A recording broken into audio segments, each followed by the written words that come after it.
जोरदार स्वागत है सीटेट की एक बेहतरीन क्लास में। देखिए चैनल पे सीटेट प्रीवियस ईयर की सीरीज चल रही है, स्पेशली हिंदी पेडागोजी की। सो आप चैनल पे जाइए और 2011 से लेकर 2018 तक के सारे प्रीवियस ईयर प्लस 2019 के भी उसमें ऐड किए गए हैं।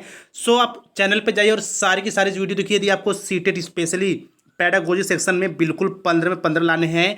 देखिए जो हिंदी पैडागोजी के जो सेक्शंस होते हैं बिल्कुल प्रीवियस ईयर क्वेश्चन यदि आप समझ लेते हैं तो आप उसमें बेहतर स्कोर कर पाओगे। सो कहना चाहूँगा कि जो भी मेरे भाई बहन चैनल पे पहली बार आए हैं वो चैनल को सब्सक्राइब कर ले और बेल नोटिफिकेशन ऑन कर ले। तो हम चलिए फटाफट स्टार्ट करते हैं। देखिए क्वेश्चन नंबर 1 है, प्राथमिक स्तर पर हिंदी भाषा शिक्षण। प्राथमिक स्तर पर हिंदी भाषा सिखाने के लिए सबसे अधिक जरूरी है, यानी बात क्या हो रही है। देखिए प्राथमिक स्तर यदि पेपर 1 है तो जाहिर सी बात है प्राथमिक स्तर के लेवल के ही बच्चों को ध्यान में रख के आपको आंसर भी पिक करना होगा। तो देखिए भाषा शिक्षक का भाषा ज्ञान कक्षा में रंगीन पाठ्य पुस्तकें, कक्षा में प्रिंट समृद्ध परिवेश, कक्षा में लिखित आकलन। देखिए बात क्या हो रही है, बात हो रही है प्राथमिक स्तर पर भाषा सीखने के लिए सबसे अधिक जरूरी है, वो है ऑप्शन नंबर सी, यानी कि कक्षा में प्रिंट समृद्ध परिवेश। देखिए कक्षा में प्रिंट समृद्ध परिवेश से क्या मतलब हुआ। देखिए प्रिंट समृद्ध का मतलब यह हुआ कि बच्चे को ऐसे परिवेश, ऐसा वातावरण दिया जाए जिसमें बच्चा बिना किसी रुकावट के, बिना किसी परेशानी की चीज़ों को बेहतर ढंग से सीख पाए और जो उसका समझ का स्तर वो बेहतर हो सके। तो प्राथमिक स्तर पर हिंदी भाषा सिखाने के लिए सबसे अधिक जरूरी क्या है, कक्षा में प्रिंट समृद्ध परिवेश है। ये कहना चाहूँगा कि यदि आपको मेरा प्रयास पसंद आए तो चैनल पे एक लाइक और शेयर जरूर करिएगा। देखिए बस एक ही शेयर आपको करना है, ज़्यादा नहीं करना है, क्योंकि देखिए आप भविष्य में शिक्षक बनने वाले, तो शिक्षक का काम होता है कि अच्छी चीज़ों को, बढ़िया चीज़ों को वो ज़्यादा से ज़्यादा फैलाए, इसलिए आप एक को जरूर शेयर करें। देखिए बच्ची बोलचाल की भाषा का अनुभव, यहाँ पे बच्चे होगा, बच्चे बोलचाल की भाषा का अनुभव लेकर विद्यालय आते हैं, इसका निहितार्थ है। तो इसमें जो ऑप्शंस दिए गए हैं, बच्चों को बोलचाल की भाषा न सिखाई जाए, बच्चों की बोलचाल की भाषा को सुधारा जाए, बच्चों के भाषाई अनुभवों का उचित प्रयोग किया जाए, या फिर बच्चों के भाषाई अनुभवों को कक्षा के बाहर रखा जाए। देखिए बात क्या हो रही है कि जो बच्चे होते हैं बोलचाल की भाषा का जो अनुभव होता है वो जाहिर सी बात है कि वो उनके साथ रहता है, यानी बच्चा जैसे ही समाज में आता है तो जो उसकी परिवेश के हिसाब से बोलने चालने की भाषा होती है वो विद्यालय आने से पहले ही उन चीज़ों को सीखा रहता है। तो इसका जो 110% करेक्ट ऑप्शन है वो है ऑप्शन नंबर सी, यानी कि बच्चों के भाषाई अनुभवों का उचित प्रयोग किया जाए। देखिए जब हम बच्चे के अनुभव के अनुसार उसके भाषाई अनुभव का उचित प्रयोग करते हुए उसे शिक्षा देंगे तो वो चीज़ों को अच्छे ढंग से सीख पाएगा और समझ पाएगा, और जो उसका भाषाई कौशल है वो अच्छे ढंग से विकसित होगा। और जो नेक्स्ट इंपॉर्टेंट क्वेश्चन देखिए, भाषा सीखने सिखाने में आप किसे सबसे अधिक महत्वपूर्ण मानते हैं। भाषा सीखने सिखाने की बात हो रही है। देखिए भाषा बेसिकली होती क्या है, देखिए जो लैंग्वेज होती है वो होती क्या है। देखिए लैंग्वेज वह साधन है, वह माध्यम होता है जिसके को हम साधन बनाकर अपनी बातों को सामने वाले के पक्ष में रखते हैं, या फिर हम अपनी बातों को सामने रखते हैं तथा सामने वाली बातों को या फिर सामने वाले खड़े व्यक्ति की बातों को सुनते भी हैं, यानी कि हम इंटरेक्शन करते हैं, यानी वार्तालाप करते हैं या फिर संप्रेषण करते हैं। किसके माध्यम से, भाषा ही की माध्यम से हम क्या करते हैं, अपनी बातों को रखते हैं और दूसरे की बातों को सुनते भी हैं। तो इसमें जो ऑप्शन आपको सही बताना है, ए है संज्ञानात्मक विकास, सामाजिक अंतःक्रिया, दृश्य श्रव्य सामग्री या फिर साहित्य बाल।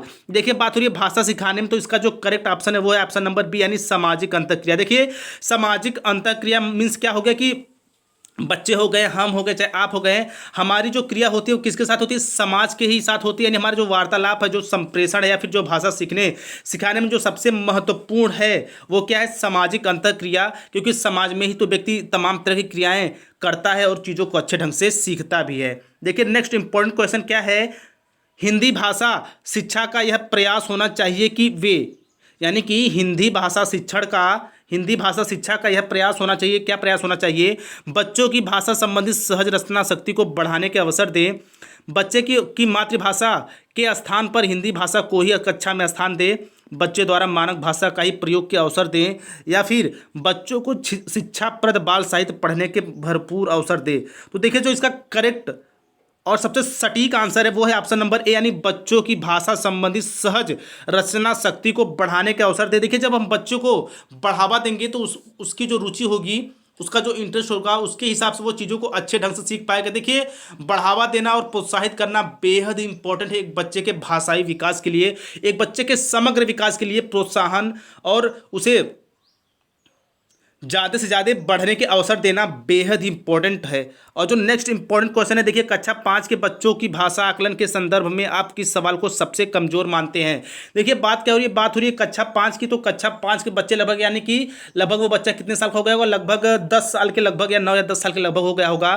तो उसके आकलन में जो सबसे कमज़ोर पक्ष है, जो सबसे कमज़ोर ऑप्शंस है, वो आपको बताना है। तो देखिए केवल सबसे क्या कहता होगा, कल्पना करके केशव के शब्दों में लिखो। यानी कि केशव सबसे क्या कहता होगा, यानी कहानी रही होगी, उसे कल्पना के विषय में बच्चों से पूछा जा रहा है। यदि इला तुम्हारे स्कूल में आए तो उसे किन किन कामों में परेशानी होगी, अपने दोस्तों से पूछकर पता करो कि कौन किस बात से घबराता है। या फिर ईदगाह कहानी में हमीद से क्या में मेले में क्या खरीदा, या फिर मेले से क्या खरीदा। देखिए इसमें बात क्या हो रही है, क्वेश्चन में कहा जा रहा है भाषा का आकलन करना है। यानी भाषा का आकलन मीन्स क्या हो गया, भाषा का आकलन मीन्स हो गया कि बच्चा किस तरह से उस चीज़ों को सीख रहा है, यानी कि वो किसी चीज़ के प्रति उसकी समझ कितना विकसित हो रही है, को क्या कहते हैं, आकलन करना कहते हैं। देखिए केशव सबसे क्या कहता है, कल्पना करके केशव के शब्दों में लिखो। ये बिल्कुल बच्चे के आकलन संबंधी बात को परिचय देता है कि नहीं, बच्चे का आकलन संबंधी विकास हो रहा है। बी ऑप्शन में कहा जा रहा है कि यदि इला तुम्हारे स्कूल में आए तो उसे किन किन कामों में परेशानी होगी, बिल्कुल आकलन जैसे संबंध भी इसमें झलक रहे हैं। ऑप्शन सी है अपने दोस्तों से पूछकर पता करो कि कौन किस बात से घबराता है, बिल्कुल भाषा आकलन से संबंधित है। लेकिन ऑप्शन नंबर जो डी है, ईदगाह कहानी में हमीद ने मेले से क्या खरीदा, इस बात का बिल्कुल ज़्यादा ताल्लुकात नहीं है भाषा आकलन के संदर्भ में, इसलिए ऑप्शन नंबर जो डी हो बिल्कुल करेक्ट होगा। देखिए भाषा का अति महत्वपूर्ण प्रकार्य है पूछा जा रहा है। देखिए आप क्वेश्चन को समझिए, प्रकार्य पूछा जा रहा है, सुनना, अक्षर ज्ञान, संप्रेषण, लेखन। अच्छा इन चारों ऑप्शंस में से वह कौन सा स्थान है जहां पे बच्चे सबसे ज़्यादा सीखते हैं। क्या बच्चा सुनने से ज़्यादा सीखता है, बिल्कुल नहीं। अक्षर ज्ञान से बिल्कुल नहीं, लेखन से बिल्कुल नहीं। बट जो संप्रेषण है, ऑप्शन नंबर सी बिल्कुल सही है। संप्रेषण मीन्स क्या होता है, वार्तालाप होता है, यानी कि बातचीत होता है। तो जो वार्तालाप होता है उससे बच्चे कहीं गुना ज़्यादा भाषाई कौशल में अपनी कुशलता को दिखाते हैं। यानी कि संप्रेषण, यदि बच्चे को संप्रेषण के मौके अधिक से अधिक दिए जाएं तो बच्चे का जो भाषाई कौशलता होगी वो बेहतर और बढ़िया होगी। इसलिए संप्रेषण भाषा का अति महत्वपूर्ण प्रकार्य है, आप बिल्कुल अपने माइंड में रखिएगा। देखिए जो प्रीवियस ईयर क्वेश्चन होते हैं बेहद ही आपकी तैयारी को बढ़िया बनाते हैं, इसलिए आप प्रीवियस ईयर के क्वेश्चन को नज़रअंदाज नहीं कर सकते।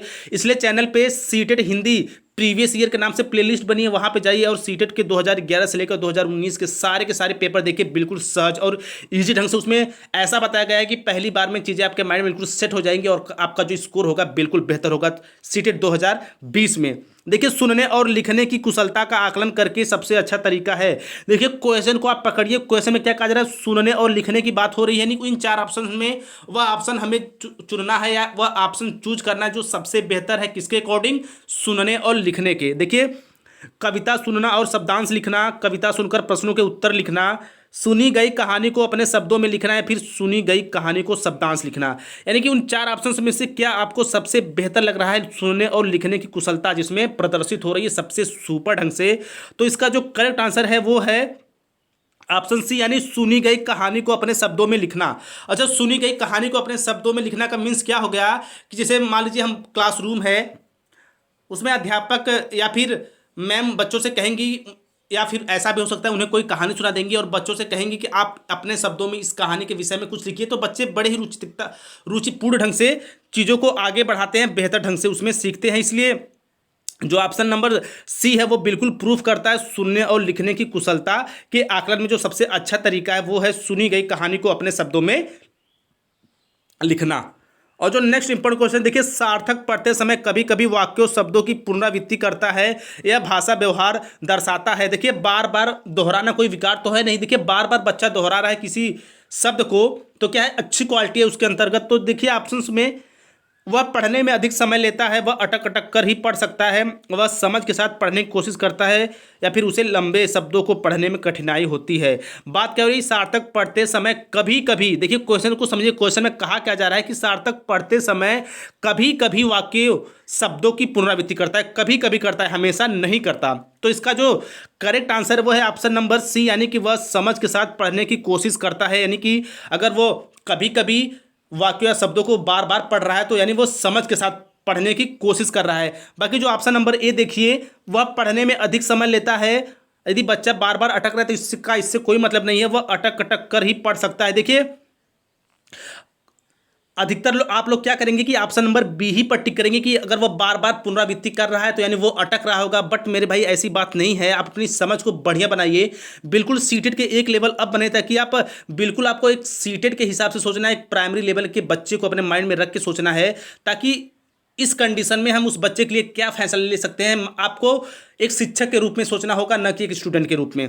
तो देखिए ऑप्शन नंबर सी तो करेक्ट है। ये ऑप्शन नंबर डी का कहा जा रहा है कि उसे लंबे शब्दों की पढ़ने में कठिनाई होती है इसलिए बच्चा दोहराता है। देखिए यदि आपकी समझ बढ़िया और अच्छी नहीं बनी होगी तो आप कंफ्यूज हो सकते हैं ऑप्शन नंबर बी और डी में। इसलिए मेरे भाई बच्चा कभी कभी वाक्यों या शब्दों की पुनरावृत्ति करता है तो वो है ऑप्शन नंबर सी, यानी वह समझ के साथ पढ़ने की कोशिश करता है। आई होप आप चीज़ों को समझ गए होंगे। तो जो क्वेश्चन नंबर 9 देखिए, हिंदी भाषा में आकलन का उद्देश्य नहीं है। जो नहीं वाले क्वेश्चन है उनको आपको बिल्कुल केयरफुल्ली सॉल्व करना होता है। देखिए अगर क्वेश्चन निगेटिव है तो उसका ऑप्शन भी बिल्कुल निगेटिव होगा। तो देखिए ऑप्शन आप देखिए, बच्चों की भाषा प्रगति को अभिभावकों और अन्य शिक्षकों को बताना, भाषा सीखने के संदर्भ में प्रत्येक बच्चे की विशेष आवश्यकता की पहचान करना, भाषा सीखने सिखाने की प्रक्रिया को उन्नत बनाया, फिर बच्चों की भाषा की त्रुटियों को ही पहचान करना। बात क्या हो रही है? बात हो रही है हिंदी भाषा में आकलन का उद्देश्य नहीं है, यानी कि हिंदी भाषा में आकलन का उद्देश्य नहीं है। तो सबसे जो करेक्ट आंसर वो है ऑप्शन नंबर डी, यानी बच्चों की भाषा त्रुटियों की ही पहचान करना। देखिए बार बार हम किसी बच्चे के ऊपर या फिर एक बच्चे की गलती बार बार नहीं ढूंढ सकते। भाषाई आकलन का ये उद्देश्य बिल्कुल नहीं हो सकता। यानी भाषा आकलन के अंतर्गत हम क्या होगा कि बच्चे के संपूर्ण विकास की तरफ ध्यान देंगे, न कि उसकी ज़्यादातर गलती पे ही गलती हम उसका पास ढूंढेंगे। तो हिंदी भाषा में आकलन का उद्देश्य नहीं है, वो है बच्चों की भाषा की त्रुटियों की ही पहचान करना। ये सबसे इनकरेक्ट ऑप्शंस हैं। देखिए आपके विचार से प्राथमिक स्तर पर उत्कृष्ट लेखन कार्य का उदाहरण है। उत्कृष्ट लेखन की बात हो रही है, बढ़िया लेखन यानी कि जो राइटिंग स्किल है उसकी बात हो रही है। और कहना चाहूँगा कि यदि आपको मेरा प्रयास पसंद आए तो एक प्यारा सा कमेंट जरूर करिएगा। वीडियो आपको कैसी लगी जरूर बताइएगा। देखिए छुट्टियाँ कैसी मनाई, इस विषय पर अनुच्छेद लिखना। देखिए बात क्या हो रही है, उत्कृष्ट लेखन की बात हो रही है कि आपके विचार से प्राथमिक स्तर पर उत्कृष्ट लेखन क्या है। यानी कि यहाँ पे क्या है, यहाँ पे आपको खुद आपको हिमसेल्फ थिंक करना है, खुद से सोचना है कि इन 4 ऑप्शन में से सबसे बेहतर ऑप्शन क्या है जो हमें या फिर आपको स्कोर दिला सकता है। देखिए आपको बिल्कुल एक भी नंबर नहीं छोड़ने हैं। स्पेशली हिंदी पेडागोजी में यदि आपको हिंदी प्रीवियस ईयर से तैयारी करते हैं तो ये मेरा चैलेंज है, आपका एक भी क्वेश्चन नहीं छूटेगा और इससे बाहर कुछ आता भी नहीं है। इसलिए मेरे भाई आप चैनल पर जाइए, वहाँ पे सीटेड हिंदी प्रीवियस पेडागोजी के नाम से प्लेलिस्ट बनी है, सारी की सारी वीडियो देखिए। बिल्कुल इजी और सहज ढंग से छोटी छोटी वीडियो हैं। देखिए मेरे सपनों का भारत विषय पर अनुच्छेद लिखना, पाठ्य पुस्तक से कठिन शब्दों का शुद्ध लेख लिखना, किसी आंखों देखी घटना का लिखित वर्णन करना। देखिए क्वेश्चन में क्या उत्कृष्ट लेखन की बात हो रही है, यानी कि इन चारों ऑप्शंस में आपको वो बताना है कि सबसे उपयुक्त सबसे बेहतर और बढ़िया ऑप्शन क्या है। वो है ऑप्शन नंबर डी, यानी किसी आंखों देखी घटना का लिखित वर्णन। ये किसका उदाहरण है? उत्कृष्ट लेखन कार्य का उदाहरण है। यानी कि देखिए जब भी हम किसी आंखों देखी घटना का वर्णन करते हैं तो उस समय अपना बेस्ट देते हैं, यानी वो लेखन कैसा होता है? उत्कृष्ट होता है, बढ़िया होता है, सुपर होता है। इसलिए ऑप्शन नंबर डी बिल्कुल करेक्ट है। और आगे हम बढ़ते हैं, भाषा सीखने के संदर्भ में कौन सा कथन सही है? देखिए सही है, यानी कि सकारात्मक जब क्वेश्चन रहेगा, यानी जब पॉजिटिव क्वेश्चन रहेगा तो उसका आंसर भी जो सबसे सुपर पॉजिटिव होगा वही आपको लेना भी होगा। देखिए बच्चों में भाषा अर्जित करने की जन्मजात क्षमता होती है। बच्चों में भाषा अर्जित करने की जन्मजात क्षमता नहीं होती। बच्चे विद्यालय आकर ही भाषा सीखते हैं। बच्चे विभिन्न संचार माध्यम से ही भाषा सीखते हैं। देखिए भाषा सीखने के संदर्भ में कौन सा कथन सही है? तो ऑप्शन नंबर ए 1 और 10% बिल्कुल करेक्ट है। भाषा सीखने के संदर्भ में कि बच्चों में भाषा अर्जित करने की जन्मजात क्षमता होती है, ये ऑप्शन बिल्कुल सही है। ऑप्शन नंबर जो बी है, बच्चों में भाषा अर्जित करने की जन्मजात क्षमता नहीं होती, बिल्कुल इनकरेक्ट है, गलत है। बच्चे विद्यालय आकर ही भाषा सीखते हैं, बिल्कुल नहीं सीखते। वो घर से भी भाषा को सीखते रहते हैं, यानी उनका जो प्राथमिक विद्यालय होता है, उनका परिवार होता है, मम्मी पापा होते हैं। बच्चे विभिन्न संचार माध्यम से ही भाषा सीखते हैं, बिल्कुल नहीं। बट जो ऑप्शन नंबर ए है, बच्चों में भाषा अर्जित करने की जन्मजात क्षमता होती है, भाषा सीखने के संदर्भ में सबसे सुपर ऑप्शन ए है। देखिए डिस्ग्राफिया से प्रभावित बच्चों के मुख्य रूप से में कठिनाई होती है। देखिए डिस्ग्राफिया की बात हो रही है। डिस्ग्राफिया सुनने, बोलने, पढ़ने, लिखने। देखिए डिस्ग्राफिया, तो जो डिस्ग्राफिया होती है वो लिखने संबंधी विकार होते हैं, यानी बच्चे को लिखने में जब परेशानी होती है वो किससे ग्रसित होता है? डिस्ग्राफिया से। तो डिस्ग्राफिया किससे संबंधित है? लिखने संबंधी विकार से। यानी बच्चा क्या हो रहा है कि जो डिस्ग्राफिया से बच्चा प्रभावित हो तो वह मुख्य रूप से लिखने में कठिनाई महसूस करेगा। क्वेश्चन नंबर 13, प्राथमिक स्तर की भाषा की पाठ्य पुस्तक में आप सबसे महत्वपूर्ण मानते हैं? बात क्या हो रही है, क्वेश्चन को आप समझिए। प्राथमिक स्तर की भाषा की पाठ्य पुस्तक आप किसे सर्वाधिक महत्वपूर्ण मानते हैं? बहुत प्रसिद्ध लेखन की प्रसिद्ध रचना, नैतिक मूल्य वाली कहानी, कविताएं, बहुतायत में दिए गए अभ्यास कार्य, हिंदी भाषा को विविध रूप देने वाली रचनाएं। देखिए, प्राथमिक स्तर की भाषा पाठ्य पुस्तक में आप किसे सर्वाधिक महत्वपूर्ण मानते हैं? तो इसका जो ऑप्शन है, बहुत प्रसिद्ध लेखक कविताएं बिल्कुल मायने नहीं रखती, नैतिक मूल्यों की कहानी कविताएं बिल्कुल मायने नहीं रखती, बहुतायत में दिए गए अभ्यासकार बिल्कुल मायने रखते। बट जो ऑप्शन नंबर डी है, हिंदी भाषा को विविध रूप देने वाली रचनाएं, क्या है, इसे हम अपनी पाठ्य पुस्तक में सर्वाधिक महत्वपूर्ण मानेंगे। किसको? ऑप्शन नंबर डी को, जो ऑप्शन नंबर डी बिल्कुल करेक्ट है। देखिए क्वेश्चन नंबर 14, बहुभाषी कक्षा में बच्चों की भाषा। देखिए बहुभाषी बेसिकली होता क्या है, बहुभाषी कक्षा में जो बच्चे होते हैं वो तमाम स्तर के आए रहते हैं, यानी कि कोई बच्चा मान लीजिए गांव का है, तो उसमें कोई शहर का है, थोड़ा किसी का स्तर और अच्छे का है, तो कोई पिछड़े वर्ग से आता है। तो जो बहुभाषिता कक्षा होती है, हमें उनको बिल्कुल नकारना नहीं है कि अध्यापक उसको नकारना नहीं है, बल्कि उसे एक संसाधन के रूप में प्रयोग करके बच्चों का विकसित रूप करना है, उनके ज्ञान को, उनकी समझ को क्या करना है, अच्छा बनाना है, बढ़िया बनाना है, ताकि वो चीज़ों को अच्छे ढंग से सीख पाएँ, समझ पाएँ। संसाधन के रूप में कार्य कर सकती है, शिक्षा के लिए बेहद जटिल चुनौती है, आकलन की प्रक्रिया को बाधित करती है, भाषा सीखने की प्रक्रिया को बाधित करती है। देखिए मैं आपको ऑप्शन में ही बता दिया, आप समझ गए होंगे। जो ऑप्शन नंबर ए बिल्कुल करेक्ट है, संसाधन के रूप में कार्य करता है। क्या? बहुभाषी कक्षा की जो बच्चे की भाषाएं होती हैं वो संसाधन के रूप में कार्य करती हैं। बाकी शिक्षा के लिए जटिल चुनौती बिल्कुल नहीं होती, आकलन की प्रक्रिया में बिल्कुल बाधित नहीं करती, भाषा सीखने की प्रक्रिया में बिल्कुल बाधित नहीं करती, बट संसाधन के रूप में कार्य करती हैं जो बहुभाषी कक्षा की भाषाएं होती है। देखिए next and last important question है, वैसे ये 2018 का है। भाषा सीखने और भाषा अर्जित करने में अंतर, मुख्य आधार। देखिए बात क्या हो रही है, भाषा सीखने की बात हो रही है और भाषा अर्जन में अंतर का मुख्य आधार क्या है? भाषा की पाठ्य पुस्तकें, भाषा का लिखित आकलन, भाषा का उपलब्ध परिवेश, भाषा की जटिल संरचनाएं। देखिए बात क्या हो रही है, भाषा सीखने और भाषा अर्जित करने का मुख्य आधार क्या है?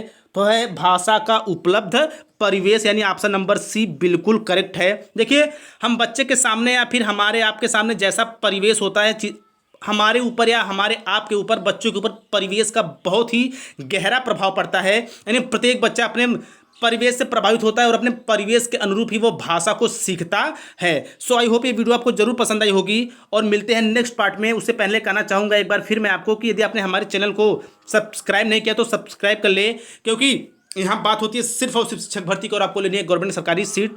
सो इसी तरह सजग और सचेत बनिए, पढ़ते हंसते मुस्कुराते स्वस्थ व्यस्त और मस्त रहिए। मिलते हैं नेक्स्ट पार्ट में। जय हिंद, जय भारत।